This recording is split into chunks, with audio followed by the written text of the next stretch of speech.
All right, first you're gonna need to grate the zucchini. Now I'm using a food processor because it's just faster and easier, but if all you have is a box grater, that will do just fine. Next, salt the zucchini generously. This will help draw out the liquid, which will in turn make the fritters nice and crispy. Spread it out onto a towel and then let it sit for about 20 minutes and then wring it out really good to extract as much liquid as you possibly can. Next, chop up some chives or scallions and add about half to a mixing bowl, reserving the rest for later. Then add egg, salt, pepper, flour, a little cornstarch, and some baking powder, and then mix it all together with the zucchini.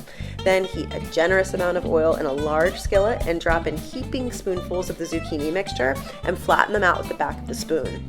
Cook until they're golden brown and then give them a flip, and when they're browned and delicious on the other side, transfer them to paper towels to drain and then repeat with the remaining batter.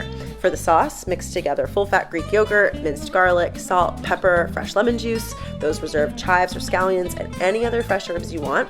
Then stack the fritters onto a plate, give them a little dollop of that sauce, and serve them while they're nice and hot.